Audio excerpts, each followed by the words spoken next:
Chicago. Are they already in Chicago? The one and only Leo Biaz. Hey, Leo. I'm excited to be back, my man. It was 9 days in Vegas. We got stuck in the desert, and we had a little hangover remix out there, man. I wore a wig to school once, and they said no headgear was allowed. How did spider web was it tights. Obvious that it was a wig? Yeah. Oh, okay. I was having terrible fun. wig. See, this is exactly why we have them on the show, and this is what makes them fun. You're listening to KXVS, the voice of Stockton, 92.1 FM. Brother. Hey, Ben. Hey. Tell me about this awesome podcast / radio show. Watching from ringside? That one, yes. Yes. Where we do great impressions like... Now that you're going to do your Macho Man. Okay. Oh, ooh, yeah. Or, I'll tell you what. What? Or, hey, baby. I can't do... I'm trying to do my Hey, Dusty. baby. Hey, baby. How you doing, baby? How you doing? I'll tell you what, baby. Wrestling, watching from ringside. Is that you? That's me, baby. Live and in living color. Only on KXVS, baby, the voice of Stockton. So people in the Facebook, YouTube, and Periscope land are tune in any way you want to because we are watching from ringside. All day, every day, only on Friday. And maybe Saturday, too. Sometimes on a Sunday, because, you know, they got them special shows. Know what I'm talking about, baby? Stop stealing my gimmick. But Yeah. Ben, let's get into all seriousness. This Yeah. is watching from ringside, as we were talking about, is a pro wrestling show with The fun. only pro wrestling show on KXGS. Or in Stockton. Or in Stockton, yes. Yeah, come tell us if you're somebody else. The premier podcast. Yeah, the premier podcast of pro wrestling talk in the Central Valley is me and Ben, and it's fun. So we talk about the world of wrestling from our perspective and give you the latest going-ons of what's going on in the world of wrestling, right? Yep. WWE, New Japan Pro Wrestling, Ring of Honor. All in too, NXT. Yeah, and All In. which is brand new. Brand spanking new. So Could change the face of wrestling as we know it. we're gonna break down all of that throughout, well, whenever we have a show. So I'll tell you what, Ben. What? Watching from Ringside Fridays on KXVS, the voice of Stockton. For Ben Sanchez, I'm Dustin Brightfield. My name is Miriam, and I am the voice of Stockton. This broadcast will start in 60 seconds.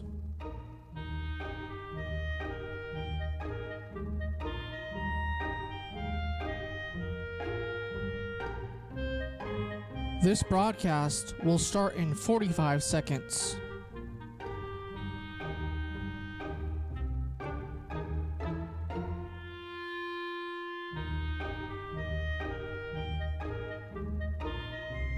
This broadcast will start in 30 seconds.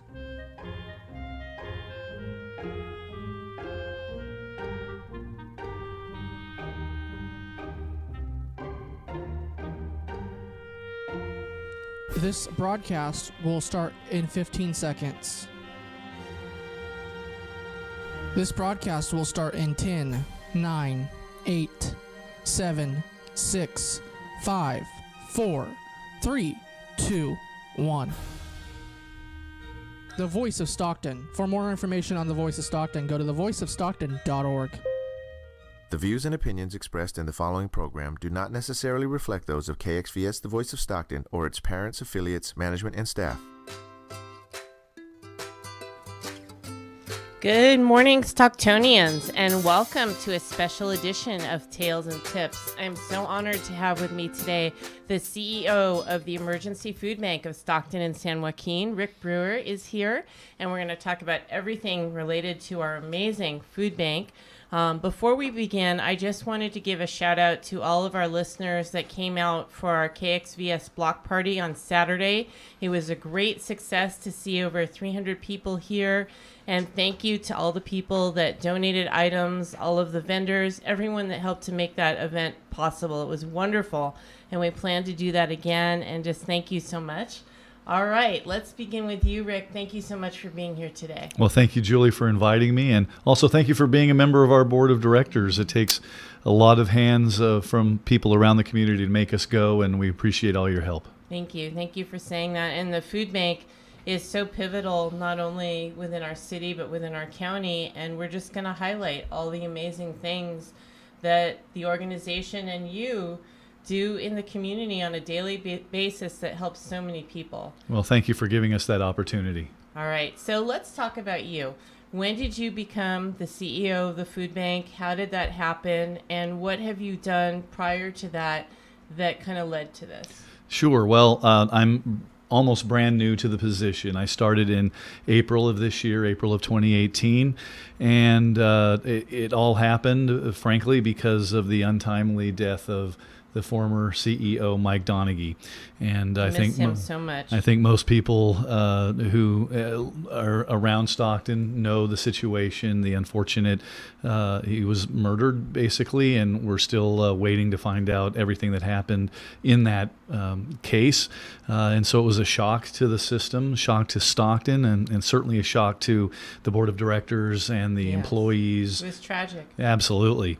And the food bank had to go on, and it was one of those deals where I was looking for a new position, and every day when I would go on the internet and look for things that I might be interested in, that executive director of the food bank was on the top of the list and on the bottom of the list of every page that I looked at when I was looking for jobs, almost begging me to apply. And yet it was not an easy decision to apply, because I think having grown up here and knowing the situation, it was I knew that the shoes would be very large to fill, Yes. but I also knew that somebody had to do it. So at one point I finally did decide that why not stick my hat in the ring, so to speak, and knowing the worst that could happen is that I didn't get the job, but as fate would have it, and as it turned out, I was hired, and it's been a real dream come true, because for me it's a chance to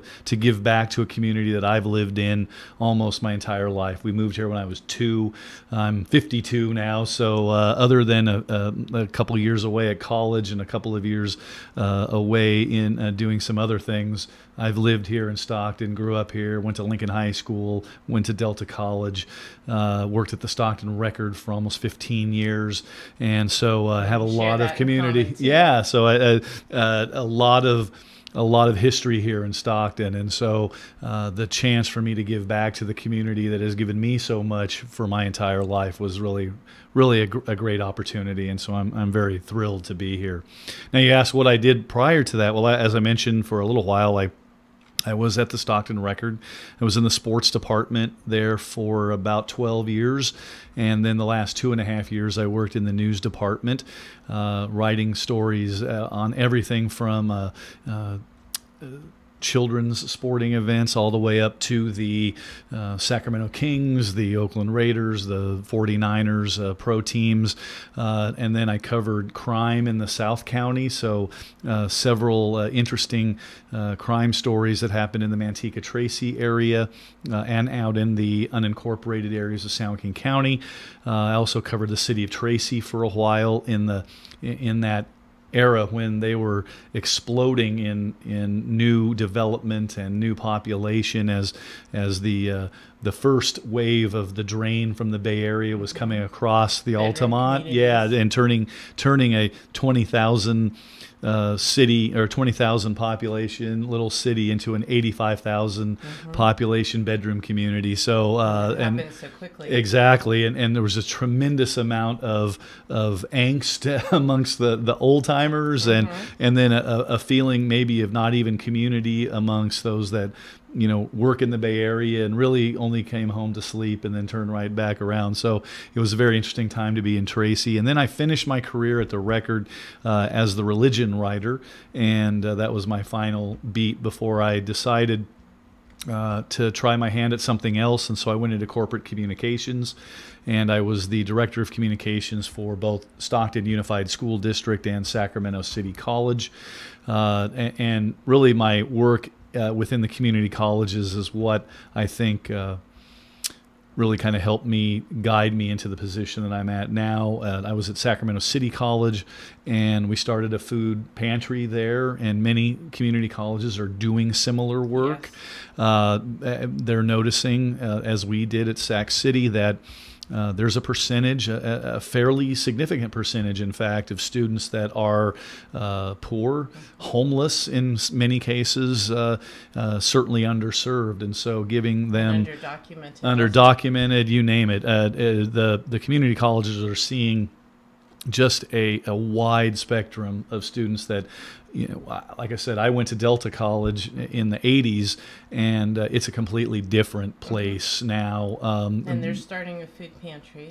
Exactly. In fact, I'll be meeting with the president of Delta College in about a week or so. Oh, awesome. And my hope is for us to figure out a way where we can help the college with their food pantry, and maybe even go and provide a lot of the food for them. Kathy Hart will actually be here on Friday. Is that right? Well, a friend of mine, we were in Rotary together. She's awesome. Very good. Shout out to Kathy Hart. Absolutely. Kathy and I served on the Stockton Arts Commission together for many years, so it's good to reconnect with someone who has such a heart for the city and for the students, and yes. So hopefully that will we'll be able to announce at some point that the Emergency Food Bank and Delta College are combining to work together on a really good food pantry for the students who need it. Great, awesome. And to me, it just ties in with the issue that we're seeing in homelessness, not only in our city and county, but nationwide, and then it's expanding, and there are things that happen to people before they're homeless. And so the fact that we're seeing students that are struggling to get food and have food on the table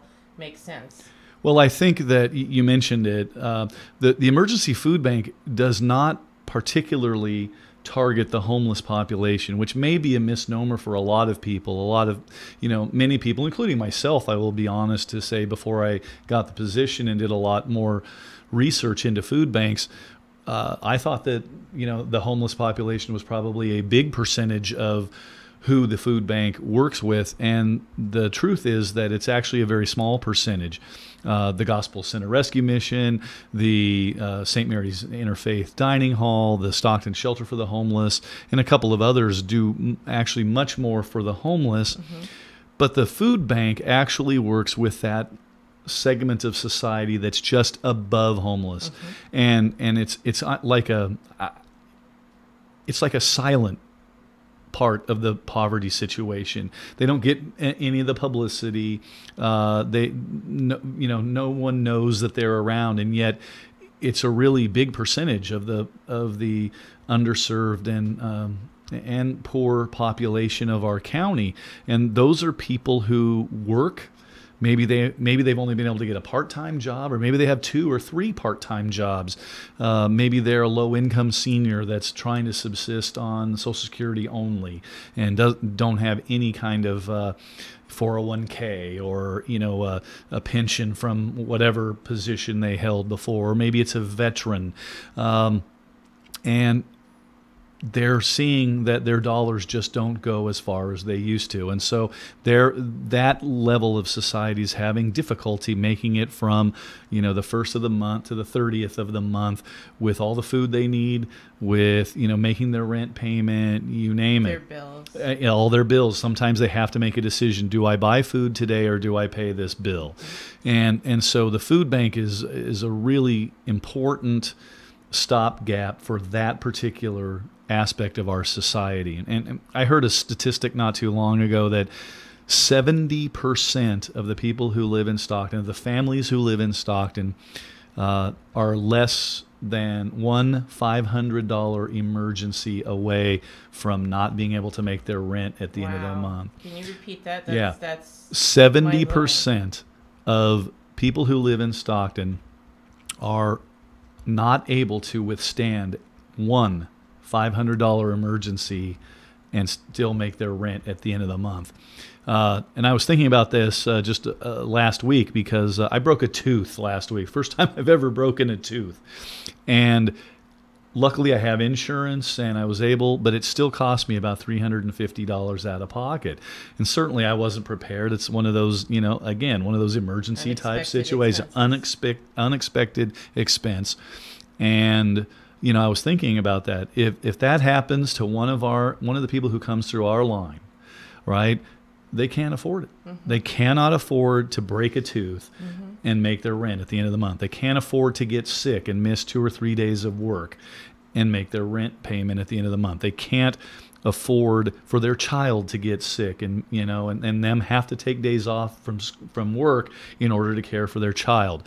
If they have no other outlet, if there's no grandparent or brother or sister or somebody who can watch their kids, they're having to make those tough decisions. So, I mean, I'm fortunate, and luckily, and there's others that are fortunate, like I am, to be able to do that. But I look at the people out in our line on a day-to-day basis, and I think, boy, they couldn't go through that and survive. So, people are literally living. We say paycheck to paycheck, but it's worse than that. It's really worse than that. And so, the stress on those people who are constantly having to make those decisions. Do I buy my kids some clothes for school? Can I afford the backpack? Can I make my car payment or my rent payment at the end of the month and still have food on the table, still have fruits and vegetables in the house?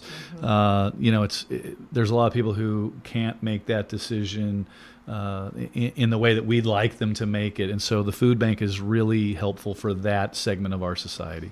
And then the other percent, still, I mean, to most people, they don't think about the fact that if they lost 2 paychecks, 3 paychecks, that they could be homeless as well. Absolutely. That could be any of us. And then let's expand more. You were talking about fruits and vegetables. We have a huge percentage of our city and county that's in a food desert, and we'll talk about what that means. Right. But they have no access to fruit and vegetables. Even if they could pay for it, right, it's not within walking distance from their home. Exactly. It's hard to imagine that San Joaquin County, which I just heard the other day is the 7th largest agriculturally productive county in America. Okay, 3,000 plus counties in the United States, and San Joaquin County is number 7 when it comes to production of agriculture, production of crops that feed people. And yet we have several areas, not only in the unincorporated areas of San Joaquin County where you would expect that a grocery store is not going to be too close, but within the city of Stockton. And as you said, we consider a food desert any area that does not provide a walking distance to a supermarket or grocery store. And for the most part, there are several areas in Stockton where there is those corner grocery stores or the corner, almost like quickie marts or what have you, that they have sodas, they have chips, they have beer and other alcohol, and they have other high sugar, high calorie type things, Not healthy food. But very little, if any, healthy food. So very little bread, almost no fruits and vegetables, maybe some bananas. They might have can in the high fructose corn syrup, that kind of thing, which unfortunately kind of takes away from the benefit that you would get from just eating an apple or some peaches, but they don't have fresh fruit. And so being able to find areas that provide that is really important. And so we have a program. It's called the Mobile Farmers Market, and we have 2 vans that take fresh produce, fruits and vegetables, to about 60 different places in the county each month. And so every day we go to 3 or 4 different places. And so people in those food deserts at least know that once in a while, usually once a month, but if we're lucky and we can kind of strategically locate where we put them, it might be twice or 3 times a month, they could actually walk close enough to a place where they can get fruits and vegetables. Great. And where can they find a list of those 60 locations? That's on our website, which is stocktonfoodbank.org. And so, yes, we have a list of the different facilities, different schools, different community centers that we go to, and it also has what days. So first Thursday might be at this community center and maybe that school. Second Tuesday will be at a different place. So yeah, you can go on our website and you can access that information. Awesome. And let's back up a little bit. So we were talking about how the food bank is helping a percentage of the population to not become homeless. What are the requirements to participate in the food bank program? Where is the food bank? How often are food distributions? And what does someone have to do to participate? Okay.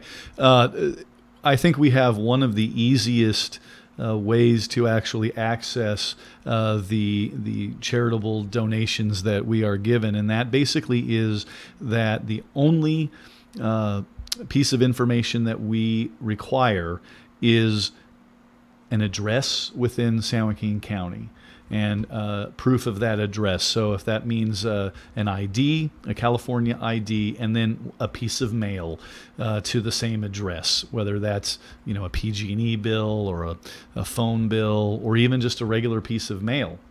Those two things will satisfy the requirement to be able to use the food bank. We do not means test in any way, shape, or form. You don't have to prove income. You don't have to tell us how many kids or how many people are in your house.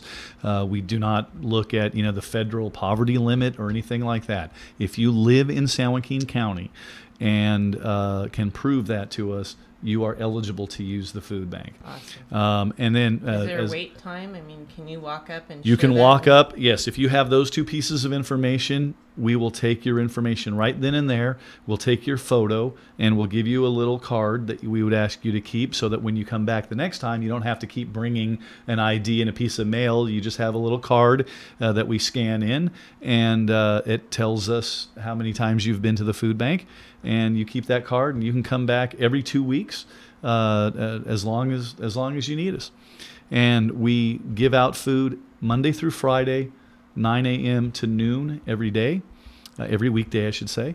And we also look for community events that we can also distribute food at. For instance, we were at the Cinco de Mayo Festival earlier this year giving out fruits and vegetables. We were at the summer kickoff event, the YMCA summer kickoff event, giving out fruits and vegetables. And there are other community events coming up that we will, if we find out about a community event and it's not too late, we'll do our best to be out there and provide healthy food for people who need it. And in a few minutes, we'll highlight the event that's coming Saturday. Sure. Big event at the food bank. Let's go back. Where is the food bank located? The food bank is located, the address is 7 West Scotts Avenue. And we are the blue warehouse that's underneath the bridge that Center Street and El Dorado Street become. So when you're driving down Center Street or El Dorado and you're just about to go over the railroad tracks where Amtrak is, if you were to look down, you would see our blue warehouse out there. And so we're basically in the shadow of those two large bridges there. And so to find us, it can seem a little tricky because you're going on maybe you're going south on El Dorado, and just before that bridge, you have to turn right, go down a couple blocks, turn left, right by the fire station, turn left and 2 blocks, and then turn left again. So you kind of have to make a little square to get to us, but we're there, and we're there every day. That's awesome. That's awesome. And how many people do you think you're helping on a daily, monthly, and yearly basis? Well, we average close to 300 people every day, Monday through Friday. And I will be honest to say that early in the month, we don't have that many people because that's when people typically get their checks, from whatever sources they may. But as the month goes on, if they're paid every 2 weeks, you start to see a big influx around the 10th, 11th, and 12th through the 15th. And if they're paid on a monthly basis, then we start to see a real big influx of people after about the 22nd, 23rd. So after today, we would expect to see fairly long lines. Unfortunately, the last week of every month is the time where we really end up feeding an awful lot of people. And what about for the people that need food more than twice a month? What are their options? There are other organizations that we have. First of all, we have 15 what we call Pantry Partners. And so those are typically churches and other organizations in town who will actually come to the food bank and get a certain percentage and a certain portion of other fruits and vegetables and canned foods and packaged foods that we have, and we will help them fill their trailers, and then they will go out to their specific areas. Again, it might be in their church parking lot. They may have figured out a park in town that they'll go to, and they will or community center, and they will hand out food there throughout the month. So you can also find out who our pantry partners are and when and where they deliver food on our website. Again, that's StocktonFoodBank.org. Awesome. And besides your website, what other forms of information are you on? Social media, Facebook? We're on Facebook.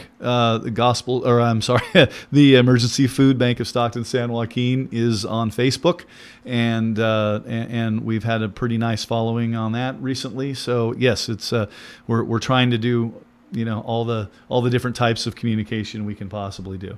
All right, and let's talk about highlighting of special events. Tell us about this Saturday.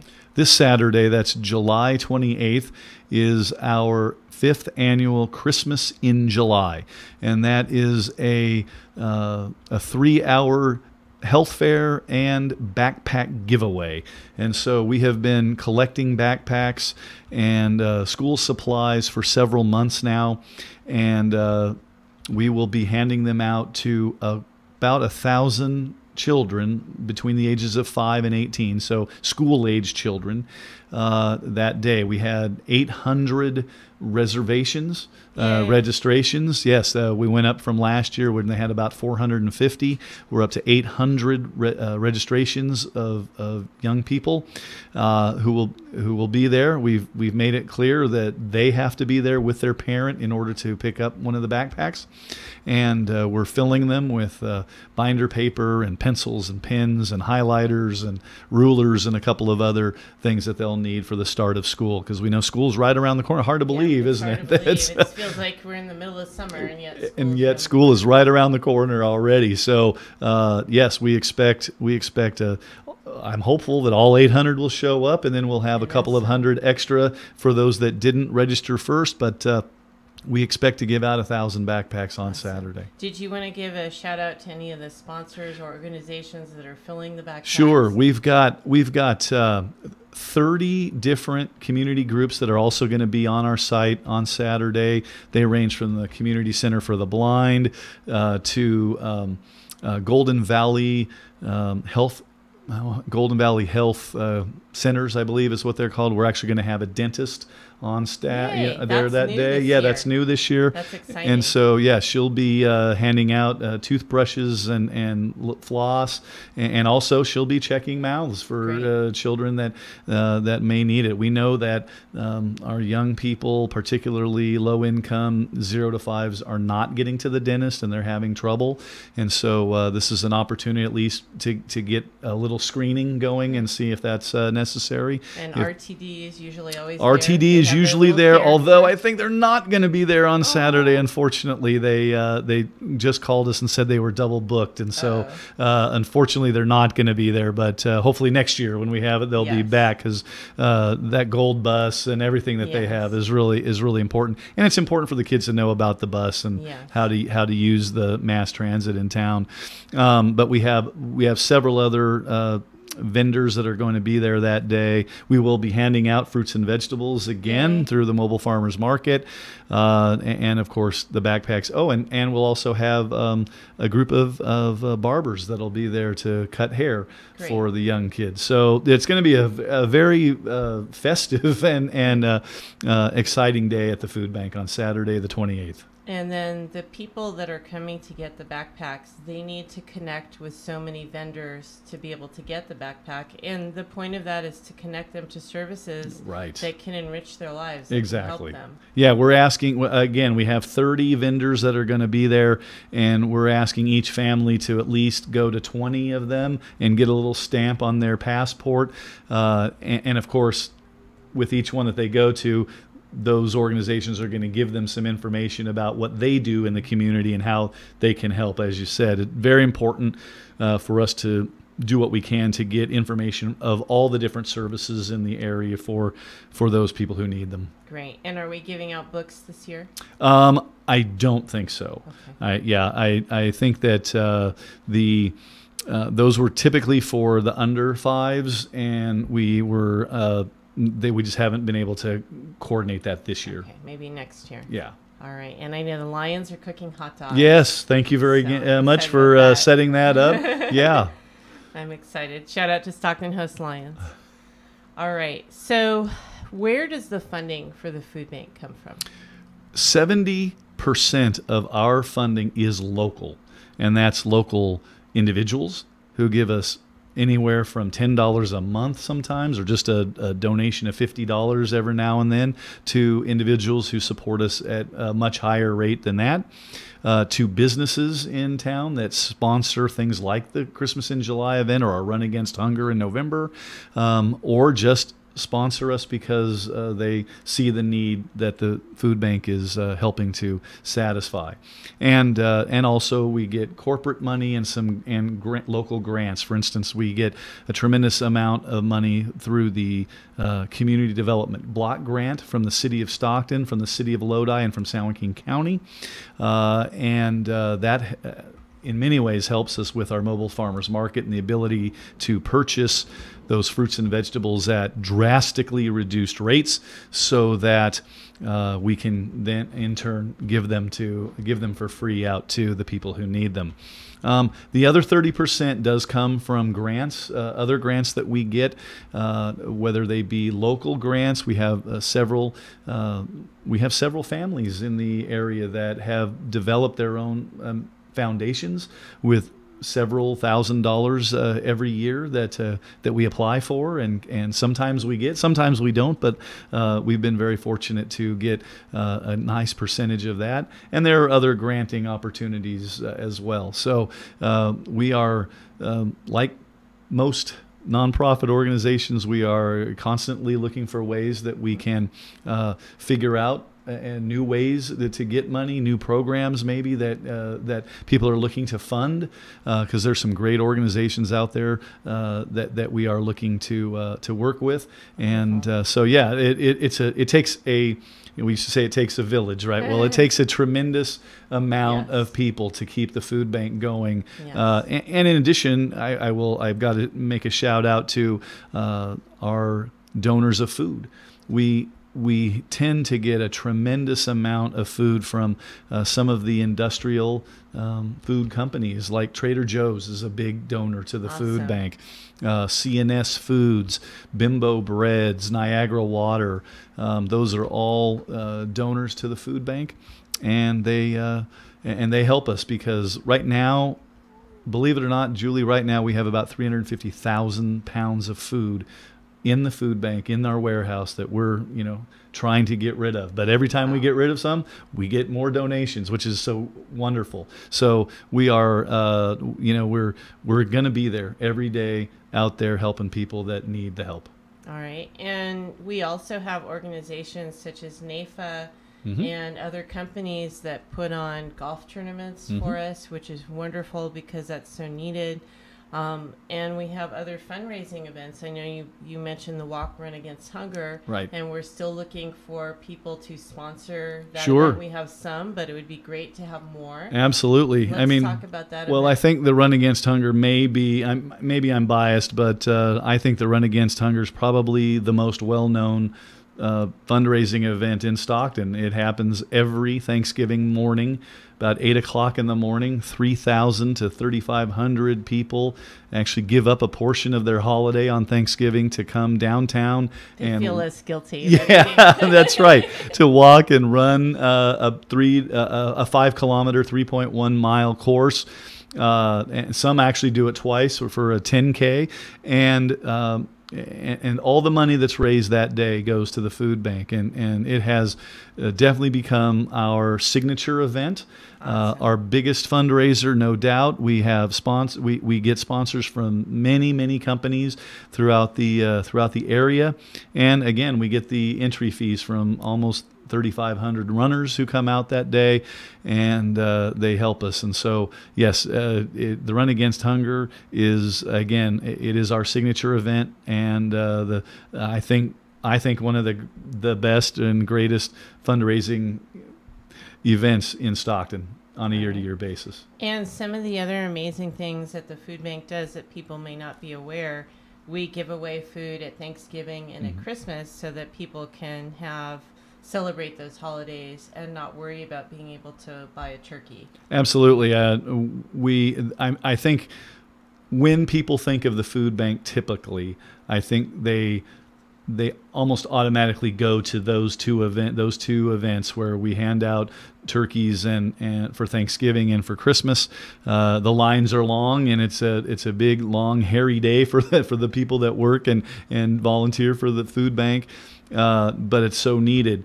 And on the other hand, it would be nice, and that maybe is ultimately my responsibility to help people understand that hunger and poverty is not just at Thanksgiving and Christmas, but it's 365 days a year. It's 7 days a week. It's 24 hours a day. Yes.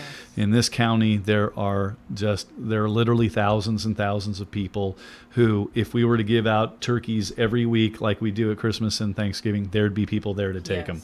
Yes. And so it's really important for us. The need never ever stops. And so it's important for us to remember that, that it's a daily, it's an ongoing situation here in San Joaquin County. All right, and we're rapidly starting to run out of time. I did want to highlight that we are going to be having a 50th anniversary celebration Saturday, September 29th. We're still in the planning phases of defining exactly when the time of day that will happen, but it is going to be at the food bank. Yes. And so stay tuned for more information on that. Good to know that the food bank's been around for 50 years in Yes. Stockton. I mean, that's a pretty huge. good thing. Yes. And there's so many other things that we could touch on, that you offer nutrition classes. There's health classes that are offered. We have a community garden. Yes. My and husband actually works. That's for right. that. Your husband's in charge of it, and so we can actually take the produce that comes from that community garden and hand that out to people that are in our line. So it's a win-win situation for everybody. All right. And before we close, let's just give a shout out to all of the donors and everyone that helps to volunteer at the food bank, everyone that helps on a daily basis, because hunger happens daily. That's exactly right. We couldn't survive without our donors, without our board of directors, without our staff. I mean, we only have 15 people on staff, and they work very hard staff. for people. Shout out to the staff. Absolutely. They make my job very easy, because I just don't even have to worry ever about what they're doing, because I know that their heart's in it for the people that come through the line. And any final comments? Well, like I said, I think that we just got to keep the message out there that hunger and poverty does not just happen at the holidays, but it happens all year round, and so we're there all year round to help people. All right, and let's repeat the website, the address, phone number. Sure. So the Emergency Food Bank, our website is stocktonfoodbank.org. Our address is 7 West Scotts Avenue, and our phone number is 464-7369. Of course, that's in the 209 area code. All right, and thank you so much for being here today, Rick. It's an honor to talk to you. I'm so thrilled that you're associated with the food bank, and hopefully we'll just keep doing great things and help the community. Well, thank you for inviting me. I really appreciate it. All right, and with that, I'm going to sign off. I am the voice of Stockton. You are the voice of Stockton. We are the voice of Stockton. Let's make it a great day.